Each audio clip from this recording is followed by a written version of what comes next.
Pelayanan reproduksi remaja akan memperkenalkan diri, mulai dari teman saya. Perkenalkan, nama saya Kade Inata Sukmani, nomor absen 8, berperan sebagai pasien. Perkenalkan, saya Nurul Ayah Nurini, nomor absen 16, berperan sebagai narator. Perkenalkan, saya Niputri Sarkarismayanti, berperan sebagai asisten bidan, nomor absen 18. Perkenalkan, nama saya Ida Ayu Puturani Suryantini, nomor absen 27, berperan sebagai ibu pasien. Perkenalkan, nama saya Nurul Sri, nomor absen 36, berperan sebagai bidan. Perkenalkan, nama saya Nika Desinta Sari, nomor absen 37, berperan sebagai observer. Perkenalkan, nama saya Anissa Dwi Putri Wulandari, nomor absen 40, berperan sebagai penjelasan regulasi dan batasan kewenangan. Om Swastiastu. Assalamualaikum warahmatullahi wabarakatuh. Shalom, namo buddhaya, salam kebajikan bagi kita semua. Di sini pada kesempatan kali ini kami dari kelompok 1 yang mendapatkan kasus pemberdayaan reproduksi remaja akan menampilkan sebuah simulasi praksi kebidanan dengan kasus seorang remaja berusia 16 tahun yang datang ke bidan dengan keluhan haid tidak teratur dan nyeri hebat setiap kali menstruasi. Simulasi ini dirancang sebagai bagian dari proses pembelajaran sekaligus bentuk implementasi dari Undang-Undang Kesehatan Nomor 17 Tahun 2023 serta berlandaskan pada standar profesi bidan pada tahun 2020. Kedua regulasi tersebut menjadi pedoman penting bagi tenaga kesehatan dan juga khususnya bidan dalam memberikan pelayanan yang aman, bermutu, etis, dan bertanggung jawab. Undang-Undang Kesehatan Nomor 17 Tahun 2023 menegaskan bahwa setiap warga negara, termasuk remaja, berhak memperoleh pelayanan kesehatan yang menyeluruh, bermartabat, dan tanpa diskriminasi. Sementara itu, Standar Profesi Bidan 2020 menekankan bahwa bidan tidak hanya memberikan asuhan kebidanan pada ibu hamil, bersalin, dan nifas, tetapi juga memiliki peran penting dalam kesehatan reproduksi remaja, pencegahan penyakit, serta promosi kesehatan. Dalam praktik kebidanan, bidan dituntut untuk selalu mengedepankan hukum, etika, serta keselamatan pasien. Oleh karena itu, simulasi ini akan memperlihatkan bagaimana bidan melakukan komunikasi terapeutik, anamnesis mendetail, pemeriksaan fisik, hingga memberikan edukasi dan konseling kepada pasien remaja. Perlu kami tekankan bahwa simulasi ini disusun untuk tujuan pendidikan. Kasus dan tokoh yang ditampilkan bersifat fiktif, namun disesuaikan dengan situasi nyata di lapangan. Dengan demikian, diharapkan simulasi ini dapat memberikan gambaran kepada kita semua mengenai bagaimana seorang bidan menjalankan praktik profesionalnya sesuai standar yang berlaku. Mari kita ikuti bersama jalannya simulasi ini dengan tetap memperhatikan nilai-nilai profesionalisme, rasa empati kepada pasien, serta komitmen terhadap mutu pelayanan kebidanan. 1, 2, 3, slide!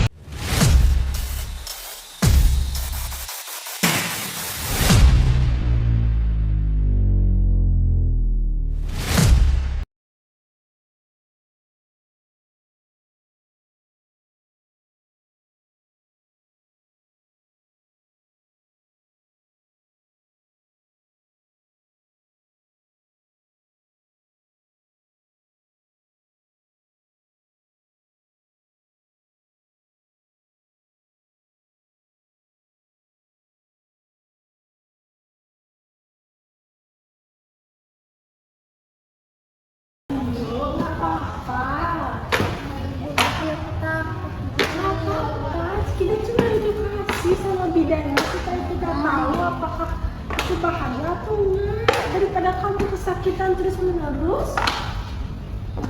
Ya udah deh. Yuk, kita udah di depannya juga, yuk.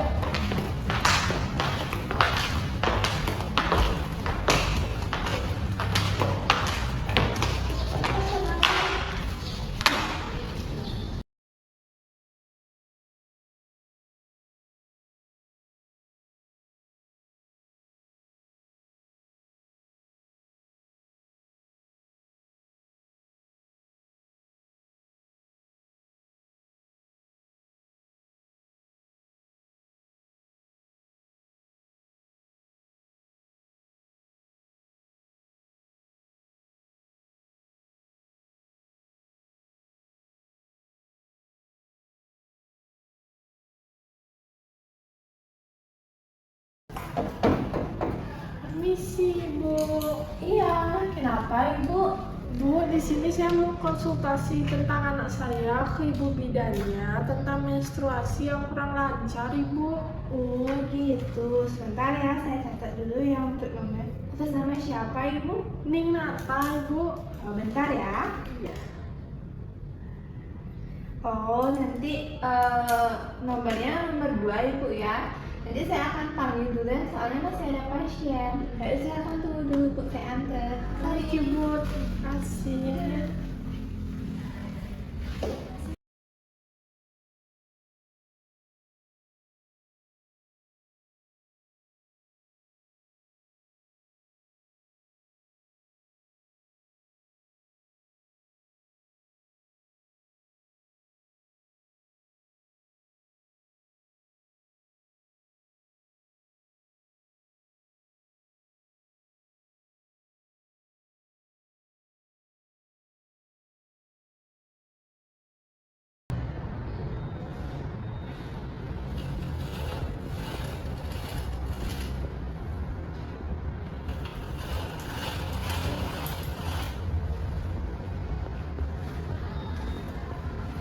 Selamat siang.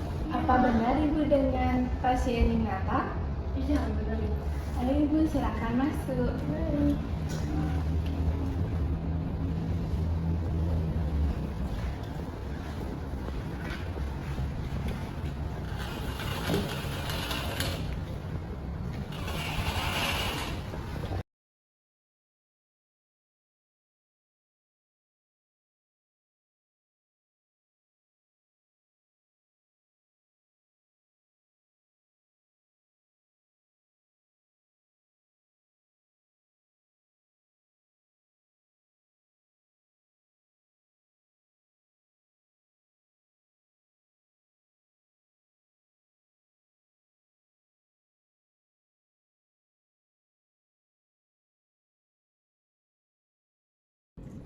Selamat siang Ibu, selamat siang Adik. Perkenalkan saya Bidan Purnami, saya yang akan memeriksa hari ini.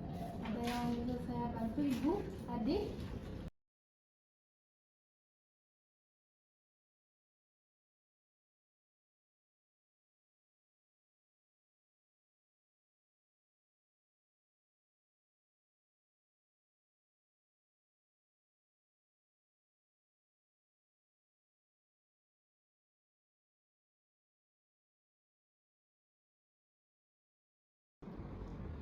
Gini Bu Bidan, anak saya ini usianya 16 tahun sekarang. Dia awal datang bulan itu umur 13 tahun Bu Bidan. Dan saat awal-awal itu dia sangat lancar. Bahkan 1 bulan itu rutin 1 kali di tanggal yang sama. Tapi entah kenapa akhir-akhir ini dia sangat susah atau bisa dibilang tidak teratur. Karena 2 bulan sekali Bu Bidan, 3 bulan sekali. Di saatnya menstruasi perutnya sangat sakit. Saya juga bingung jadinya dan khawatir. Makanya saya konsultasi sama Bu Bidan. Tolong arahannya ya Bu Bidan.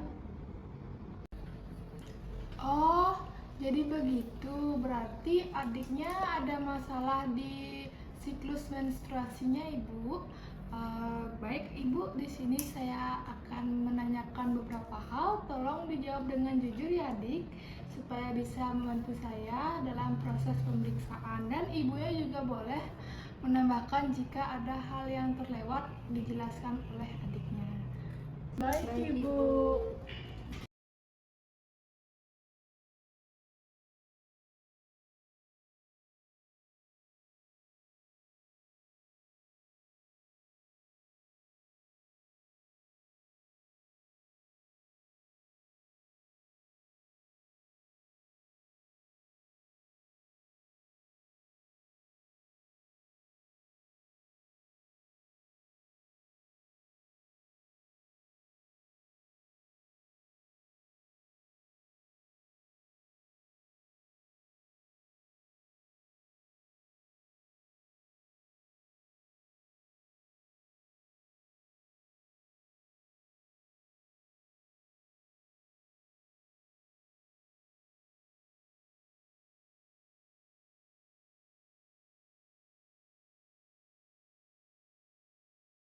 Kalau boleh tahu, kapan ya adiknya pertama kali mulai haid?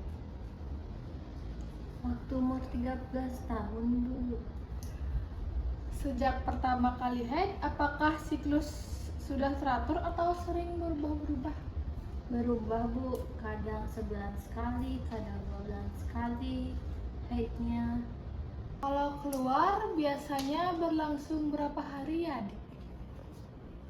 Berlangsung sekitar 5-6 hari, Bu. Memang begitu, Bu Bidan. Saya perhatiin siklusnya itu memang kurang teratur sekali.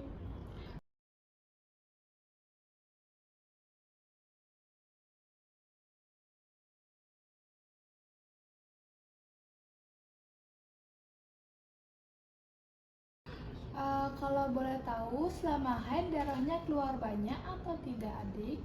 Sampai harus setiap jam itu mengganti pembalut? Tidak, Bu.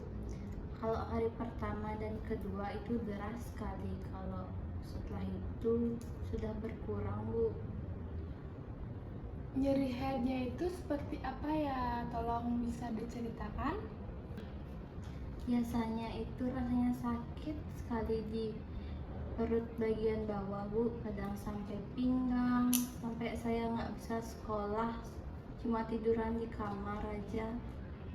Betul, Bu. Kalau udah sakit itu, dia cuma bisa meringkuk di kasur aja. Apakah nyerinya itu disertai dengan demam, pingsan, atau keluar gumpalan darah yang banyak, Bu? Adik? Tidak ada demam, Bu. Tidak pernah juga sampai pingsan, tapi rasanya sakit aja setiap haid, Bu. Dan bagaimana dengan pola makanmu sehari-hari? Apakah makannya teratur, banyak sayuran dan buah? Kadang saya tidak sarapan, Bu. Kalau makan cuma makan mie, jarang makan sayur, Bu. Iya, Bu. Sering sekali susah disuruh makan, Bu. Dia jarang sekali makan sayur. Dia lebih suka mie instan, yang instan-instan aja. Kalau boleh tahu, aktivitas adiknya seperti apa ya? Misalnya kayak olahraganya gitu. Saya jarang olahraga, Bu. Biasanya paling jalan kaki ke sekolah. Baik, ada riwayat penyakit lainnya sebelumnya atau misalnya anemia, asma, atau masalah lainnya? Tidak ada, Bu. Sejauh ini, kalau saya lihat anak saya ini nggak punya yang penyakit serius kayak gitu, Bu. Baru menstruasi ini aja yang kurang teratur. Kalau selama menstruasi adiknya pernah minum obat penyeri sakit perut itu nggak? Pernah, Bu. Minum obat pereda nyeri dari warung itu, Bu. Bagaimana dengan suasana hati dan atau stresnya, misalnya sekolah atau masalah lainnya ada? Kadang stres kalau banyak tugas, Bu. Jadinya pusing banget sampai begadang.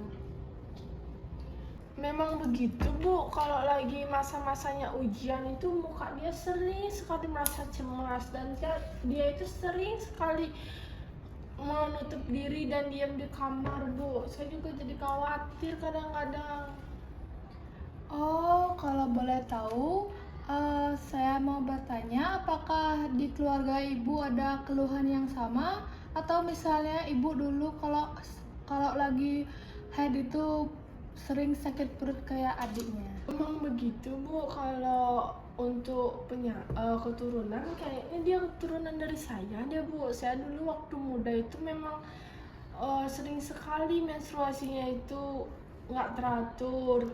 Tapi semenjak saya mengandung dan saya melahirkan, saya itu normal-normal aja sekarang. Siklusnya kayak 1 bulan sekali, paling telat tanggalnya aja Bu.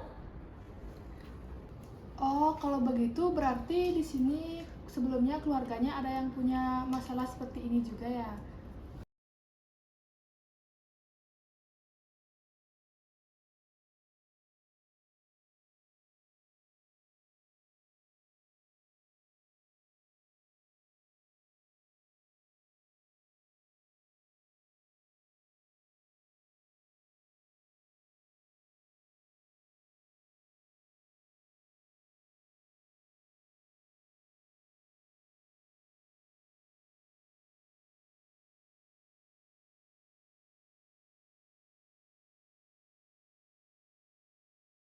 Kalau begitu, kemungkinan besar dari cerita adiknya ini yaitu seperti haid dysmenorrhea primer, yaitu nyeri haid yang sering terjadi pada remaja, tidak berbahaya kok adik, tapi memang sangat mengganggu. Sekarang saya akan meminta asisten saya untuk memeriksa keadaan adik ya supaya lebih jelas. Silahkan. Ayo adik, kita mau.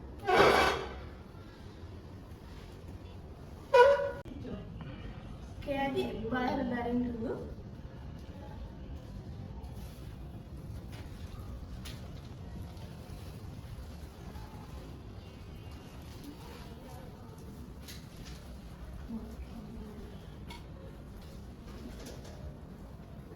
Izin ya, saya cek suhu tubuhnya dulu.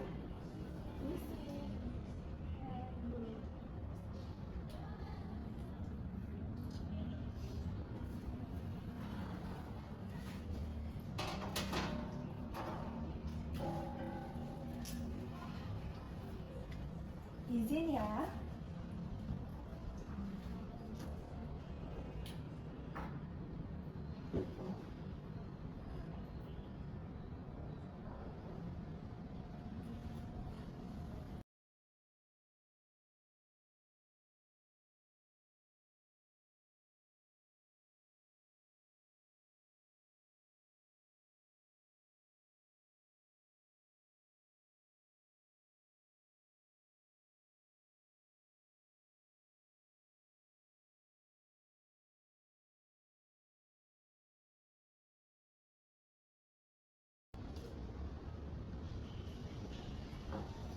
Ibu bidan, untuk suhu tubuhnya, nadi dan kondisi perutnya normal, Ibu.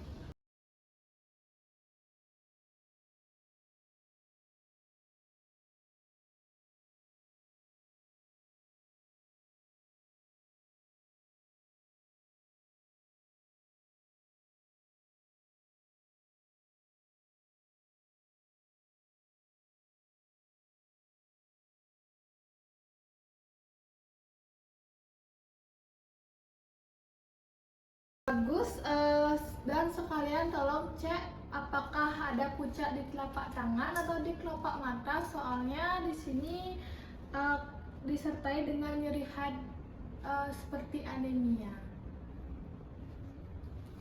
Baik Ibu, akan saya cek dulu ya. Isi adik. Ya, Ibu.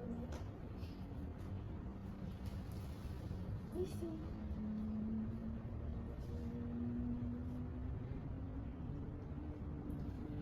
Untuk kelopak mata dan tangannya normal kok Ibu. Syukurlah, jadi secara umum tubuh adiknya ini sehat. Hanya saja nyeri haid ini perlu dibatasi dengan cara yang benar.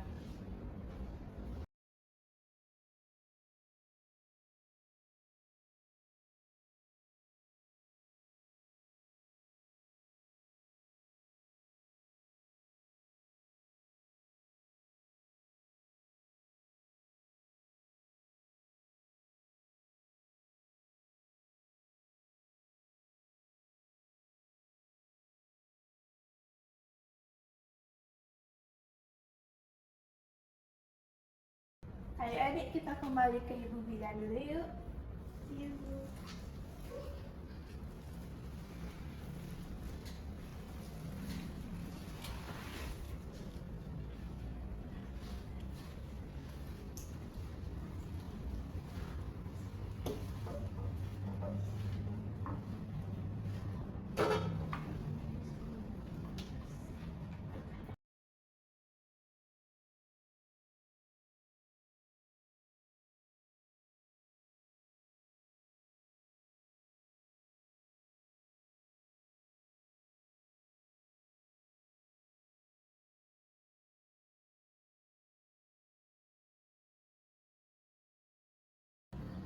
Untuk pemeriksaan adiknya sudah selesai ya, adiknya normal dan adiknya kan nggak suka makan sayur, lebih suka makan mie, jadi tolong makan mie-nya itu dikurangin bila perlu 1 bulan sekali. Dan tolong untuk olahraganya sering makan sayur supaya pola hidup seimbang dan bergizi. Tuh, dengerin nak kata ibu bidannya. Ya Bu.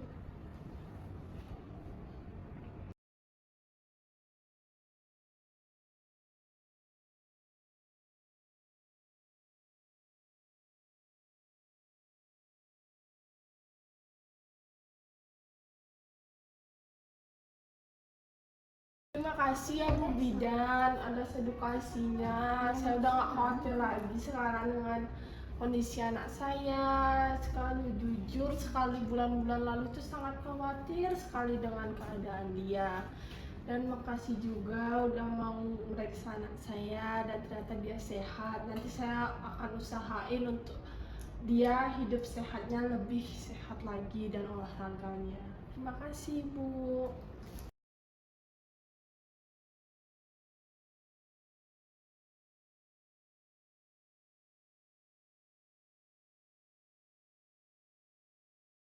Iya, sama-sama ibu, adik. Dan untuk adiknya, tolong ya pola makan sehatnya itu dijaga karena adiknya ini masih remaja dan semuanya itu harus dijaga. Iya Bu, terima kasih banyak ya Bu. Makasih Bu. Iya. Oke Ibu, adik pemeriksaannya udah selesai, saya antar keluar ya. Iya Bu. Permisi Bu. Iya.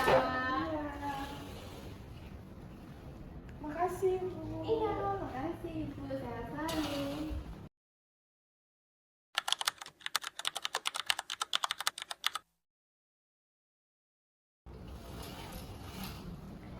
Nah, dari simulasi ini kita belajar bahwa yang pertama, bidan wajib menjaga kerahasiaan pasien.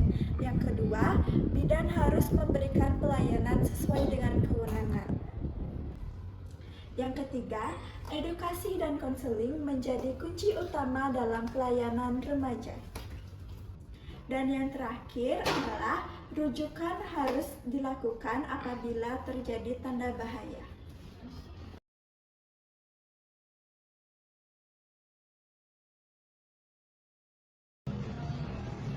Analisis kewenangan bidan dalam memberikan pelayanan kesehatan reproduksi remaja.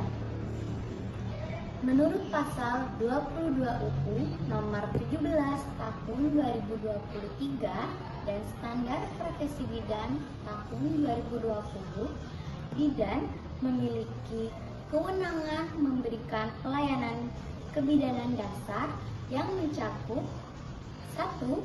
Edukasi dan konseling mengenai kesehatan reproduksi remaja.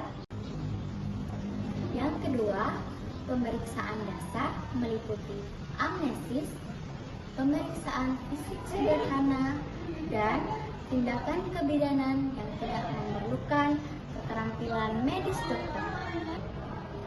Yang ketiga, menangani masalah reproduksi yang umum seperti menstruasi tidak teratur dengan pengawasan dan edukasi. Yang keempat, melakukan tindakan medis tertentu yang diperbolehkan, misal pemberian obat sesuai protokol.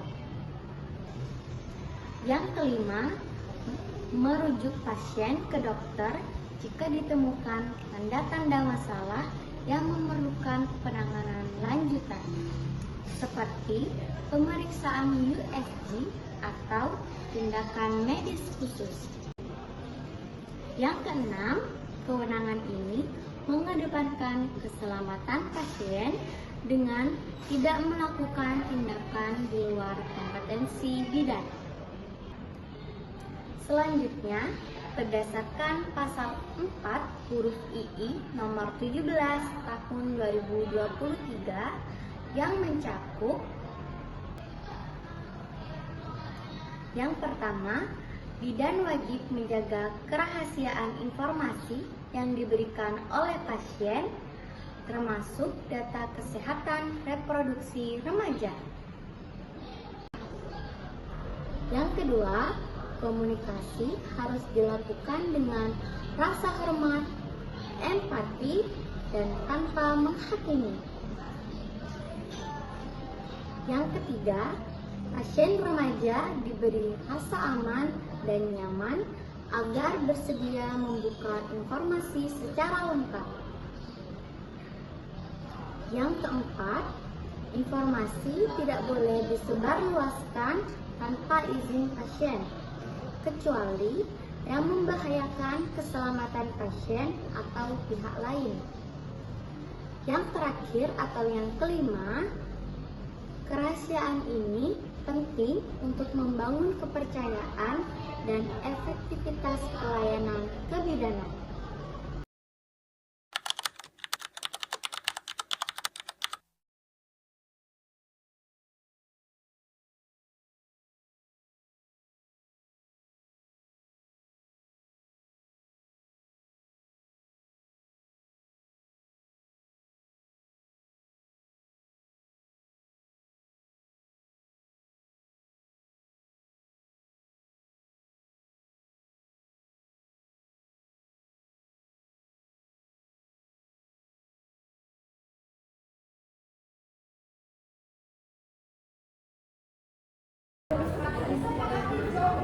Baik, itulah tadi persembahan kami mengenai simulasi praktik kebidanan mengenai kasus pelayanan reproduksi remaja. Mohon maaf apabila ada kesalahan baik disengaja maupun tidak disengaja, dan kami menyadari bahwa simulasi tersebut jauh dari kata sempurna. Mohon maaf apabila ada kekurangan dari materi serta pembawaan kami. Sekian dari kami pamit undur diri dengan para masyarakat. Om Santi Santi Santi Om. Dadah. Pasti